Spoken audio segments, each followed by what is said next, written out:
안녕하세요. 마틸다입니다. 오늘도 이어서 하느님이시요 사람이신 그리스도이시 읽어드리겠습니다. 책과 저자 소개가 궁금하신 분은 동영상 아래를 참고하세요. 공생활 첫해 41장 예수께서 헤브론에 가신다. 즈가리아의 집 아글라에 몇 시쯤에 도착할까요? 일행 가운데에서 걸어가시는 예수께서 물으신다. 그들 앞에는 양들이 비탈의 풀들을 뜯어먹으며 간다. 3시쯤에요. 10마일가량 됩니다. 하고 엘리야가 대답한다. 그 다음에는 가리옷으로 갑니까? 하고 유다가 묻는다. 그렇다. 가리옷에 간다. 그런데 유다에서 가리옷으로 가는 것이 더 가깝지 않습니까? 멀지는 않을 건데요. 그렇지요, 목자 양반. 2마일쯤 됩니다. 따라서 우리는 20마일 이상을 공연한 걸음을 하는 것입니다. 유다야, 왜 그렇게 불안해하느냐? 하고 예수께서 말씀하신다. 선생님, 저는 불안해하는 것은 아닙니다. 그러나 선생님이 제 집에 오겠다고 약속하셨지요. 너희 집에 갈 것이다. 나는 항상 약속을 지킨다. 저는 어머니께 알리려고 사람을 보냈습니다. 그런데 선생님은 이런 말씀을 하셨지요. 정신으로는 우리가 아직 죽은 사람들과 같이 있다고. 그런 말을 하였다. 그러나 유다야, 곰곰이 생각해 보아라. 너는 아직 나를 위하여 고통을 겪지 않았다. 그런데 이 사람들은 고통당한 것이 30년이나 되는데도 나에 대한 추억조차 저버리지 않았다. 추억까지도. 그들은 내가 살아있는지 죽었는지 모르고 있었다. 그런데도 여전히 충실하였다. 그들이 나에 대하여 기억하고 있는 것은 울음과 엄마 젖을 먹는 식욕밖에 나타내지 않았던 갓난 어린아이였다. 그런데도 그들은 나를 하느님으로 공경하였다. 나 때문에 그들은 유다의 수치거리 모양으로 매를 맞고 저주를 받고 박해를 받았다. 그런데도 그들의 믿음은 매를 맞을 때도 흔들리지 않고 고갈되지 않았고 오히려 그때마다 뿌리를 더 깊이 내리고 더 힘차게 되었다. 말이 났으니까 말씀인데요. 며칠 전부터 질문을 하고 싶어 입이 간지러워 못 견디는 것이 한 가지 있습니다. 그 사람들은 선생님의 친구이고 하느님의 친구이지요. 천사들이 하늘의 평화로 그들에게 축복했지요. 그렇지 않습니까? 온갖 유혹을 물리치고 의롭게 살아왔지요. 그러면 그 사람들이 왜 불행했는지 설명해 주십시오. 그리고 안나는요. 그 여자는 선생님을 사랑했기 때문에 죽임을 당했습니다. 그것으로 너는 따라서 내 사랑과 사람들이 내게 주는 사랑은 불운을 가져온다는 결론을 내리는 것이로구나. 아니오시다. 그러나 그것이다. 나는 네가 그렇게 빛에 무감각하고 그렇게도 인간적인 판단력에 붙잡혀 있는 것이 마음에 들지 않는다. 아니다, 요하나, 가만 내버려 두어라. 너 시몬도 나는 유다가 말을 하는 것이 더 낫다고 생각한다. 그 때문에 그를 책망하는 일은 결코 없을 것이다. 다만 나는 영혼들의 문이 활짝 열려 빛이 그 안으로 들어가게 하기를 원한다. 유다야, 이리 와서 내 말을 들어라. 너는 지금 살고 있는 수많은 사람들과 장차 살게 될 수많은 사람들에게 공통된 판단에서 출발하고 있다. 나는 판단이라고 말하였다. 그러나 오류라고 말해야 할 것이다. 다만 너희들이 악의를 가지고 그렇게 하는 것이 아니라 진리가 어떤 것인지를 몰라서 그렇게 하기 때문에 그것은 오류가 아니고 다만 어린이의 판단이 그럴 수 있는 것과 같이 불완전한 판단일 뿐이다. 그리고 가엾은 너와 같은 사람들은 사실 어린이들이다. 그리고 나는 너희들을 참된 것과 거짓된 것, 좋은 것과 나쁜 것, 좋은 것과 더 좋은 것을 구별할 줄 아는 어른을 만들려고 여기에 선생으로 있는 것이다. 그러니까 잘 들어라. 인생이란 무엇이냐? 기다리는 기간이다. 그보다도 너희들이 적자인지 서자인지 증명하기 위하여 그리고 너희들의 행실에 따라 기다림도 시련도 없을 미래를 마련해 주시기 위하여 하느님 아버지께서 너희에게 주시는 고성소 중에서도 고성소라고 말하겠다. 이제는 너희들이 말을 해보아라. 어떤 사람이 하느님을 특별히 섬길 수 있는 보기 드문 이익을 가졌기 때문에 일생 동안 특별한 은혜를 누려야 마땅하겠느냐. 너희들 생각에는 그 사람이 벌써 많은 것을 받았고 그 이후로 그 사람이 인간적으로 행복하지 못하더라도 자기가 행복하다고 말할 수 있을 것 같지 않으냐. 자기 마음속에 벌써 하느님 발현의 빛을 가지고 그의 양심이 옳다고 칭찬하는 미소를 가진 사람이 이 세상의 명예와 재산도 가진다는 것은 불공평한 일이 아니겠느냐. 또 무분별한 일이기도 하지 않겠느냐. 선생님, 저는 그것이 하느님을 모독하는 일이기도 하다고 말하겠습니다. 선생님이 계신 곳에 왜 인간적인 기쁨을 갖다 두겠습니까?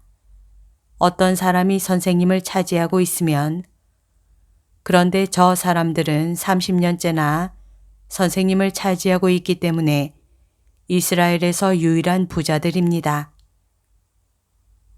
그러니까 어떤 사람이 선생님을 차지하고 있으면 다른 것은 아무것도 가질 필요가 없습니다.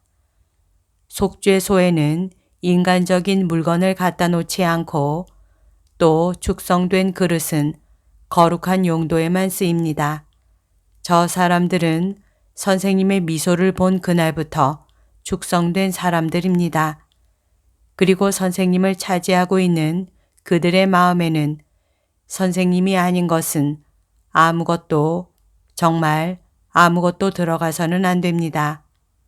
제가 저 사람들처럼 되었으면 좋겠습니다. 하고 시몬이 말한다. 그렇지만 자네는 선생님을 뵙고 병이 고쳐진 다음에 서둘러 자네 재산을 도로 찾았지. 하고 유다가 빈정거리며 대답한다. 그건 사실이야. 나는 그렇게 하겠다고 말했고 또 그렇게 했어. 그렇지만 왜 그랬는지 아나? 모든 것을 알지 못하면서 어떻게 판단을 할 수 있나? 내 대리인은 명확한 명령을 받았어. 이제는 열성당원 시몬의 병이 고쳐졌다. 시몬의 원수들이 이제는 그를 해칠 수도 없고 격리시킬 수도 없고 또 이제는 아무 당파에도 속해 있지 않고 다만 예수께만 속해 있기 때문에 추적도 못하게 되었다. 그래서 시몬은 어떤 정직하고 성실한 사람이 간직해 두었던 그의 재산을 마음대로 처분할 수 있게 되었다고. 그리고 아직 1시간 동안 소유주였던 나는 그 재산을 팔아 더 많은 돈을 만들기 위해서 그 판 값을 어떻게 하라고 정해 주었어. 그건 이렇게 말하려고 했던 것이지. 아니야, 그건 말 안 하겠어. 시몬아, 천사들이 너 대신 그 말을 하고 또 영원한 책에 기입한다. 하고 예수께서 말씀하신다. 시몬이 예수를 쳐다본다. 두 시선이 마주치는데 하나는 놀라는 시선이고 또 하나는 축복하는 시선이다. 늘 그런 것처럼 제가 잘못이로군요. 아니다, 유다야. 너는 실제적인 감각을 가지고 있다. 너 자신이 그렇게 말하였지. 아이, 그렇지만 예수님하고 있으면 시몬 베드로도 실제적인 감각에 집착해 있었지만 지금은 반대로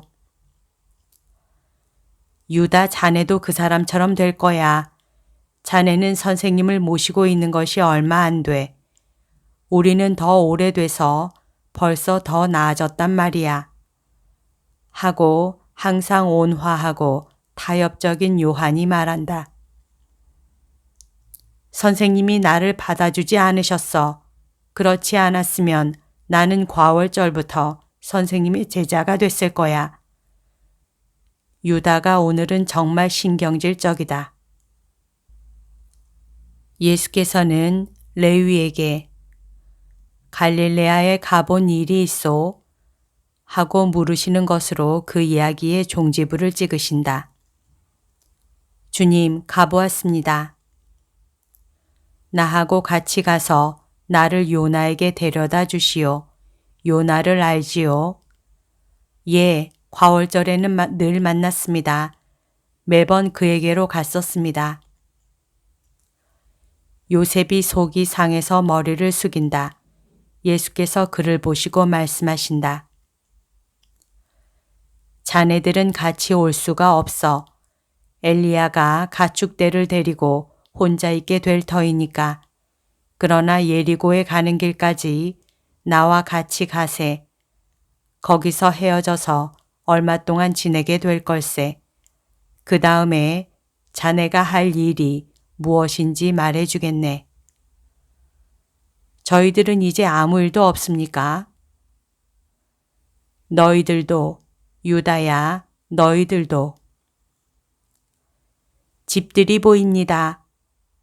하고 다른 사람들보다 몇 걸음 앞서가는 요한이 말한다. 저기가 그 위쪽이 하천 둘에 걸쳐 있는 헤브론입니다. 선생님, 저기 푸른 나무들 사이에 다른 집들보다 좀 더 높은 큰 집이 보이지요. 그것이 즈가리아의 집입니다. 빨리 가자. 마지막 남은 몇 미터 도로를 빨리 지나서 마을로 들어선다. 매우 엉성하게 포석을 깐 길의 고르지 않은 돌들 위로 지나갈 때 양떼들의 방울들은 캐스터네츠 소리를 낸다. 일행이 그 집에 도착하였다. 사람들은 흰 양떼 가운데 있는 모습과 나이와 옷이 각각인 이 한때의 사람들을 쳐다본다. 아이고, 변했군요. 여기엔 쇠 격자문이 있었는데요. 하고 엘리야가 말한다. 지금은 그 자리에 쇠로 만든 정문이 있어 시야를 가리고 또 사람 키보다 더 높은 담이 둘러쳐져 있다. 그래서 아무것도 보이지 않는다. 어쩌면 뒤쪽에 출입문이 있을지 모르니 가보십시다. 일행은 넓은 사변형, 아니 그보다도 장방형을 한 바퀴 빙 돈다. 그러나 어디에나 같은 높이의 담이 있다. 담은 쌓은 지 얼마 안 됩니다. 하고 요한이 담을 살펴보면서 말한다. 터진 데가 없고 땅에는 석회가 굳어서 돌처럼 된 것이 아직 있습니다. 무덤도 보이지 않습니다.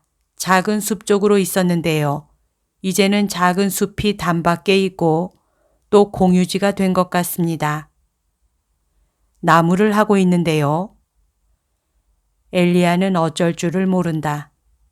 한 남자가 키는 작지만 튼튼하게 생긴 늙은 나무꾼이 일행을 살펴보다가 쓰러뜨린 나무 줄기를 자르던 돕질을 그만두고 일행 쪽으로 다가와서 누구를 찾으십니까? 하고 묻는다. 집에 들어가서 즈가리아의 무덤 앞에서 기도하려고 했습니다. 무덤은 없어졌습니다. 소식 못 들었습니까? 당신들은 누구십니까? 나는 목자 사무엘의 친구입니다. 그 사람은 엘리야, 안 됩니다. 하고 예수께서 말씀하시니 엘리야는 입을 다문다. 아, 사무엘, 그렇지요. 하지만 즈가리아의 아들 요한이 옥에 갇힌 뒤로는 집이 그의 것이 아닙니다. 불행한 일이지요. 그것은 요한이 그의 소유주에서 나오는 수입을 헤브론의 가난한 사람들에게 나누어 주게 했기 때문이지요. 어느 날 아침 헤로데의 조정에서 어떤 사람이 오더니 요엘을 밖으로 내쫓고 사방에 봉인을 하고 나서는 벽돌공들을 데리고 와서 담을 쌓게 했지요. 무덤은 저 구석에 있었는데 거기 두고 싶어 하지 않았어요. 그래서 어느 날 아침 우리는 무덤이 손상되고 벌써 반쯤 헐린 것을 발견했습니다. 가엾은 유골이 모두 섞여버렸지요. 우리는 그것을 그럭저럭 주워 모았어요. 지금은 관 하나에 들어 있습니다. 그리고 즈가리아의 집에는 그 불결한 놈이 첩들을 살게 한답니다. 지금은 로마의 팬터마임, 무언극을 하는 집이지요. 그렇기 때문에 그자가 담을 쌓게 한 것입니다. 사람들이 보는 것을 그는 원치 않는 거지요. 사제의 집이 창가가 되었어요. 기적의 집이요. 선구자의 집이 말입니다. 요한은 메시아가 아니라 하더라도 선구자임에는 틀림없으니까요. 그리고 우리는 세례자 때문에 얼마나 귀찮은 일을 겪었는지 모릅니다. 그렇지만 그 사람은 우리들의 큰 인물입니다. 정말 우리의 위인입니다. 그 사람이 태어난 것이 벌써 기적이었어요. 말라빠진 엉겅퀴 같은 늙은 엘리사벳이 아다르의 사과나무처럼 생식력을 가지게 되었으니 그것이 첫 번째 기적이었지요. 그 다음에는 성녀인 사촌 여동생이 엘리사벳을 도와주고 사제의 혀를 풀어주려고 왔어요. 이름이 마리아라 했지요. 아주 드물게나 그 여자를 볼 수 있었지만 나는 그 여자를 기억합니다. 그 일이 어떻게 이루어졌는지는 모릅니다.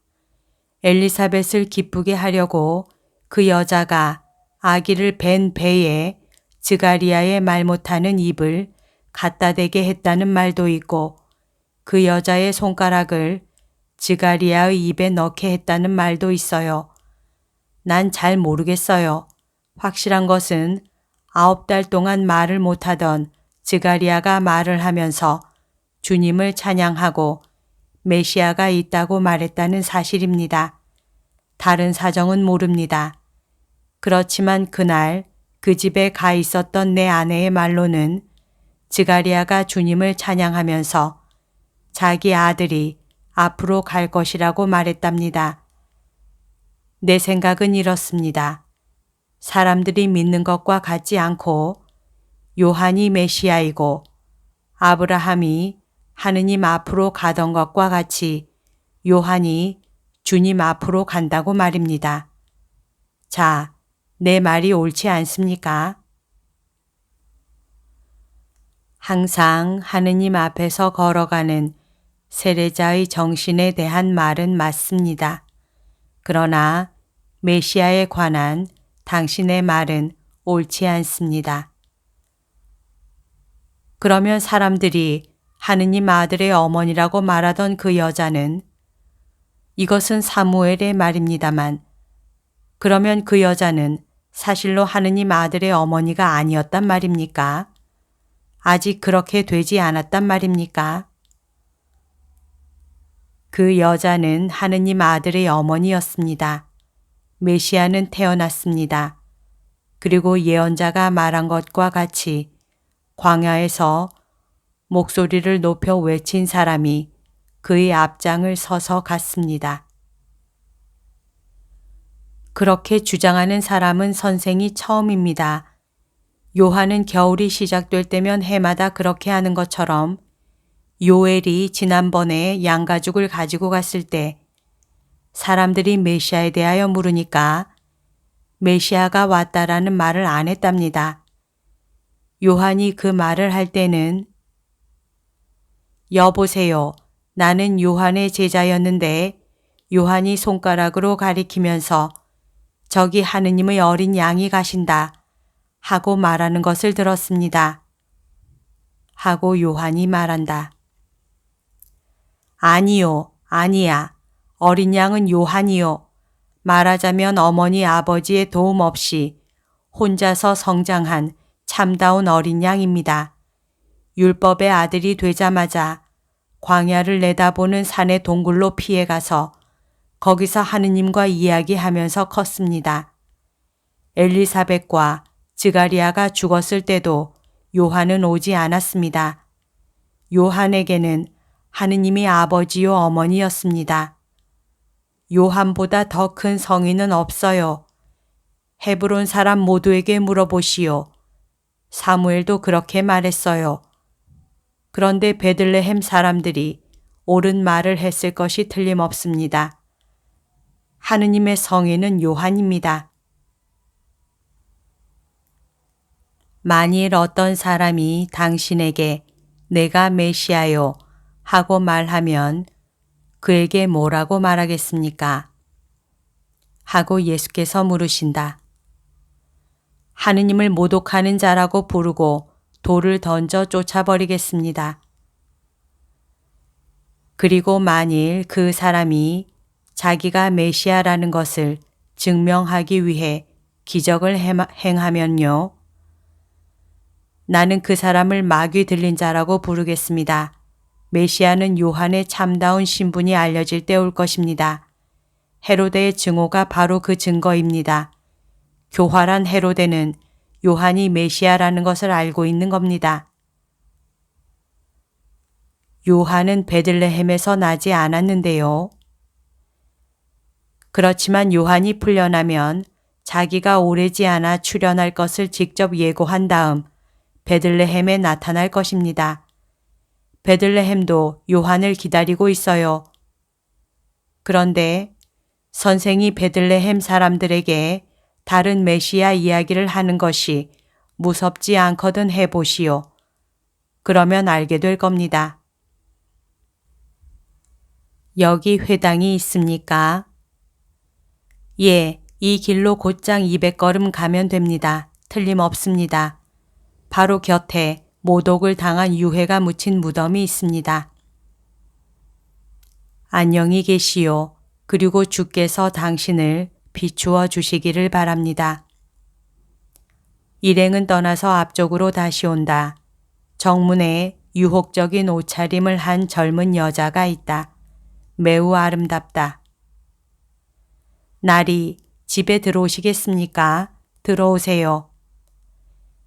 예수께서는 재판관과 같이 엄한 눈으로 그 여자를 바라보시며 말씀을 안 하신다.